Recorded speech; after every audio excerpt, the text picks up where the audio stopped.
Hi, and welcome to Minnesota Arts Advocacy Headquarters here in Washington, D.C. I'm Randy Cohen. I'm Vice President of Research and Policy at Americans for the Arts, and I'm so glad to be booming in with you. We've got such a good story to tell today, and that's about the economic impact of the arts in Minnesota. Statewide last year, a $1.2 billion industry. That's billion with a B. Supports 33,000 jobs, generates over $100 million in state government revenue. Phenomenal numbers. And you know what? Competitively strong too. Bigger than North Carolina, bigger than Missouri, bigger than Connecticut, bigger than Wisconsin. Lots of economic activity right here in the state.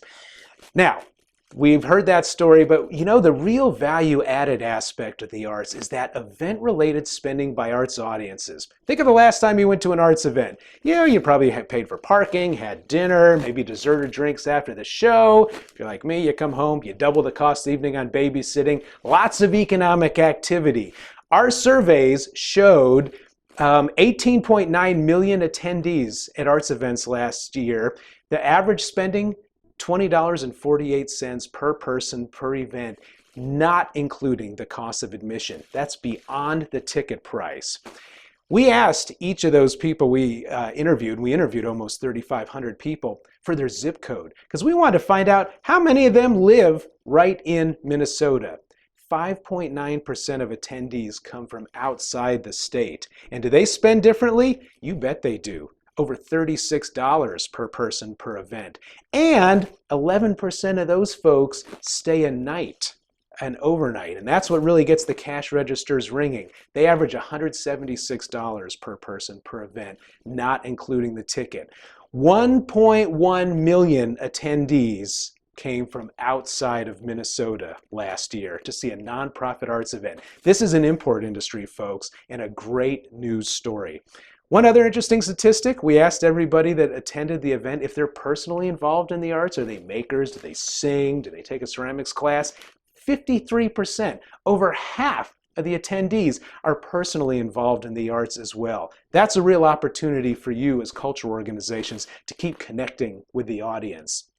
So what this study shows, it tells us that when we invest in the arts, we're not investing in some frill or some more gruel please kind of industry. Rather, we're investing in industry that supports jobs, generates government revenue, and is a cornerstone of tourism. Now, some of you may be thinking, well, this sounds great to me, but are those decision makers going to believe it? You bet they will. So you all recognize this report by now. When you spin around to the back, you'll see the logos of national organizations like the U.S. Conference of Mayors, the National Association of Counties, National Conference of State Legislators.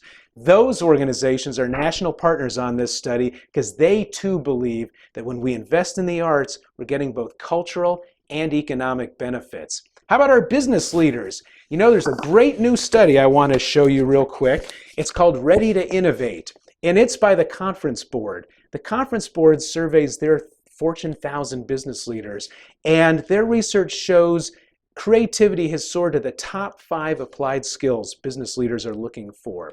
72% say creativity is of high importance.